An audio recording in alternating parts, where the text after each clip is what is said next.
बहुत बहुत नमस्कार। फ्राइडे 10 सितंबर। काफ़ी लोग बोल रहे थे व्लॉग दिखाओ, पूरा दिन दिखाओ, स्कूल कैसे मैनेज करते हो वो भी दिखाओ। तो दोनों चीज़ें हो रही होंगी अभी। स्कूल जाना 8:30 बजे से, अभी बजे फ़िलहाल 7:30।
सो अराउंड 2:10 मैं वापस घर आया और अब शुरू करना है अपना शेड्यूल। अभी बज रहे हैं वैसे 3:52, मतलब 4 बज रहे हैं, मतलब 2 बजे घर आया और 4 बजे अपने दिन की शुरुआत करें। डेली व्लॉग तो है ही, लेकिन कुछ स्पेशल टॉपिक्स भी हैं, जैसे वो पीजीएफ वाला टॉपिक भी है और मैनेजिंग कुछ स्ट्रैटेजीज भी हैं जो मैं आपको इस व्लॉग में बताऊंगा।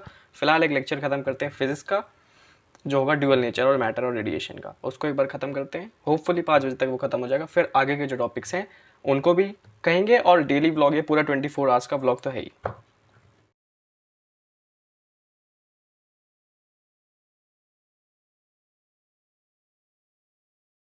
अराउंड 5:15 लेक्चर खत्म हुआ है, dual nature of matter and radiation.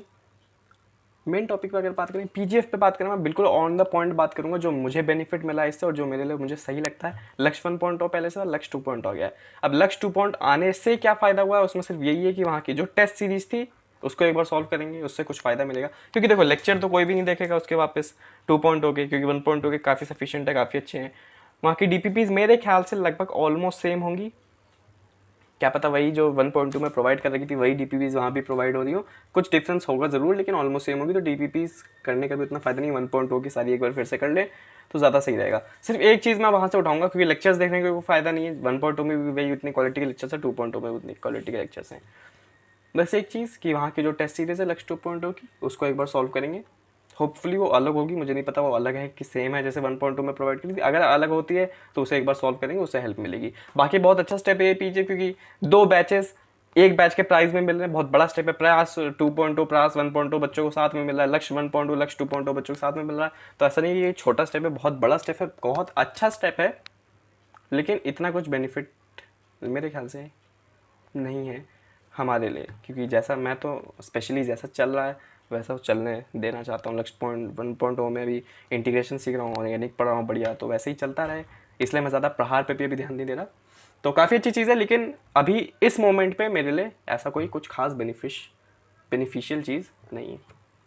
फिलहाल अभी टाइम है एक सी के लेक्चर का, 5:30 ऑलमोस्ट बज रहे हैं, और सी का एक लेक्चर देखना है। मोस्टली उसमें आधा घंटा लगेगा, 6 बजे तक वो पढ़नी है। उसके बाद एक मेन चंक निकालूंगा। पहली बात, मैं वो सी का लेक्चर खत्म करने के बाद आपको काफ़ी सारी चीज़ें बताऊंगा जो आप पूछते रहते हैं कि शेड्यूल क्या है तुम्हारा स्कूल जब तुम जाते हो, कैसे मैनेज कर रहे हो। तो वो सारी चीज़ें बताऊंगा। पहले एक सी का छोटा सा लेक्चर उसको निपटाते हैं।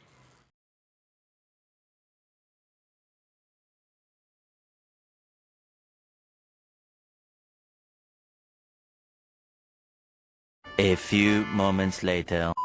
तो दिन को एनालाइज करते हैं, जैसे आप लोग पूछ रहे थे कि शेड्यूल क्या रहता है जब आप स्कूल जाते हो। तो देखो 2 बजे स्कूल से आना वाना होता है, 3 तो ऑलमोस्ट बज ही जाते हैं। आज हमारा दिन थोड़ा लेट शुरू हुआ था, आधा घंटा 1 घंटा लेट शुरू हुआ था। वैसे जनरली मैं 3-3:15 तक पढ़ने बैठ जाता हूँ, लेकिन आज हम बैठे थे अराउंड 4। तो जो मेन मेरा रहता है शेड्यूल अगर देखो तो जो दोपहर का टाइम रहता है उसमें फिजिक्स का लेक्चर तो होता है, ये साथ में मैं फिजिक्स के कुछ क्वेश्चन भी करता हूँ। आजकल सैम्पल पेपर्स लगा रहा हूँ क्योंकि टर्म 1 पास आ रहा है, तो लेकिन आज हम वो सैम्पल पेपर्स नहीं लगा पाए, उसको रात में शिफ्ट करेंगे, उसके बाद अभी बाद में करते हैं। जो लेकिन मेन एम रहता है वो रहता है कि फिजिक्स का लेक्चर साथ में सैम्पल पेपर्स या कुछ क्वेश्चंस प्रैक्टिस, मतलब कुछ रिवीजन कह सकते हो आप। उसके बाद जो अभी शाम का टाइम होता है 5 से 6 के बीच में, इसमें हमें निकालना था एक सीएस का लेक्चर। उसके बाद अब क्या बच गया लेक्चर के मामले में हमारे पास, एक फिजिक्स का लेक्चर तो हो गया, केमिस्ट्री का लेक्चर बचा, मैथ का लेक्चर बचा जो मैं बैच से देखता हूँ। वो होता है इस मेन फेज में, जैसे मैं कहता हूँ मेन फेज से कहता हूँ 7 से लेके 10। अब इसमें क्या है, आजकल तो वैसे मैं इंडेफिनिट के लेक्चर्स में ख़त्म कर चुका हूँ, डेफिनिट के देख नहीं रहा हूँ। तो इसमें रहता क्या है कि 7 से 10 में मेरे पास 3 घंटे टाइम है, 2 लेक्चर्स तो करने ही है, इन लेक्चर्स को रिवाइज भी करना है। तो सबसे पहले मैं अभी ईथर का लेक्चर नंबर 02 देखूंगा जो 7 बजे से शुरू होगा, फिर एक ब्रेक। उसके बाद मैथ्स का भी लेक्चर नहीं देख रहा, लेक्चर की जगह इंडेफिनिट इंटीग्रेशन के GN वर्मन से 10-15 क्वेश्चन प्रैक्टिस कर रहा हूँ।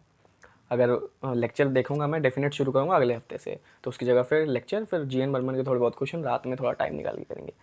तो ये होता है एक 7 से 10 का फेज। 10 बजे खुलता है टेलीग्राम ग्रुप, कभी कभी क्विज भी होती है, आजकल तो नहीं हो रही है। फिर हम बैठते हैं 11 से 2 के लास्ट फेज में। वो 11 से 2 की फेज की बात हम 11 बजे ही करेंगे। अभी फिलहाल इस फेज को निकालते हैं जो है 7 से 10 का फेज। अच्छा एक बात और है कि अगर आप स्कूल जा रहे हो, तो मेरे तो स्कूल 8 से 2 होता है, तो 8 घंटा टाइम वेस्ट, 8 घंटा बोलो 6 से 8 घंटा ऑलमोस्ट वेस्ट होता है। तो आपको देखना है कि वो टाइम आप कहाँ वेस्ट हो रहा है और उसको कैसे आप बैकअप कर सकते हो।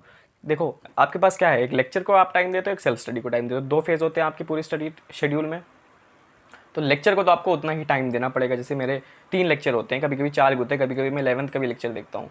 तो 4 लेक्चर अगर ऑलमोस्ट है मेरे पास, जिसमें फिजिक्स केमिस्ट्री मैथ और कभी कभी 11th का भी एक लेक्चर देख लेता हूँ, तो उसमें से मैं टाइम कम नहीं कर सकता। तो अब बचा क्या, सेल्फ स्टडी। अब सेल्फ स्टडी से थोड़ा टाइम कम होना है। अब सेल्फ स्टडी से आप कैसे क्वेश्चन कर रहे हो, अगर आप छुट्टी वाले दिन 70 क्वेश्चन लगाते थे टोटल, तो आप स्कूल वाले दिन शायद 40 लगा पाओ, 45 लगा पाओ, 50 लगा पाओ। तो ये आपको चीज़ थोड़ी कैलकुलेट करनी पड़ेगी कि आपको कहाँ टाइम घटाना है। होपफुली लेक्चर में आप नहीं घटाओगे, मैं भी नहीं घटाता। वो थोड़ा बहुत जो क्वेश्चन हम करते हैं, जैसे अभी दोपहर में नहीं हो पाए क्वेश्चन, वैसे उसको मैं रात में शिफ्ट करूँगा, चाहे आधा घंटा ही, चाहे 15-20 क्वेश्चन ही फिजिक्स के, लेकिन करूँगा। लेकिन जैसे वो नहीं हो पाया, तो यही एक स्कूल का डिसएडवांटेज है कि कहीं ना कहीं आपको सेल्फ स्टडी का टाइम थोड़ा सा काटना पड़ेगा।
बहुत बहुत नमस्कार। सुबह के बजे अभी 10, उठाऊँ मैं 9 बजे और बहुत ही तगड़ा मौसम है, अभी बारिश वाला मौसम है। मैं क्लिप डाल दूंगा आपको। हाँ, फिलहाल ये था कि मैं थोड़ा समराइज़ कर दूँ दिन को। देखो, जब मैं स्कूल जाता हूँ, मैं स्कूल वाली बात ही करूँगा। जब स्कूल जाता हूँ तो मैं 3 सेशन निकालता हूँ, जिसको आप 3 फेज़ कहते हैं। ऐसा कोई मेरा फिक्स टाइम टेबल नहीं है। 3 फेसेस, वो 3 फेसेस 3 घंटे की, 3 से 6, 7 से 10, 11 से 2। दोपहर वाले फेस में यानी 3 से 6 वाले फेस में मुझे एक फिजिक्स का लेक्चर, फिजिक्स के कुछ क्वेश्चंस और सीएस का लेक्चर देखना होता है। 7 से 10 वाले फेस में मुझे 2 बैच के लेक्चर देखने होते हैं, उनको रिवाइज करना होता है। 11 से 2 वाले फेस में मोस्टली सेल्फ स्टडी होती है, जिसमें क्वेश्चन हो गया, जैसे मैथ के क्वेश्चन हो गए, फिजिक्स के क्वेश्चन हो गए, केमिस्ट्री ऑर्गेनिक क्वेश्चन हो गया, ऑर्गेनिक रिवाइज करना हो गया, डीपीपी क्वेश्चंस हो गए या एनसीईआरटी क्वेश्चंस हो गए या सैम्पल पेपर्स के। मतलब वो 11 से 2 में मेनली तीनों सब्जेक्ट के थोड़े बहुत क्वेश्चन लगते हैं। जब छुट्टी होती है, छुट्टी वाला दिन होता है, तो ये क्वेश्चन ज़्यादा होते हैं, 50 से 70 होते हैं टोटल। एक दिन में कभी कभी 100 भी पहुंच जाते हैं, और जिस दिन स्कूल होता है उस दिन 50 ही क्वेश्चन हो पाते हैं कुल। तो वो आपको मैनेज करना पड़ेगा, खुद कैलकुलेट करना पड़ेगा। बाकी सिंपल सा दिन होता है। सिंपल सा दिन मैंने आपको दिखाने की कोशिश की। आई होप आपको पसंद आया होगा। मिलते हैं आपसे मंडे को नए वीक के नए गोल्स के साथ। पढ़ाई करते रहें आप। Stay tuned with me till then, bye.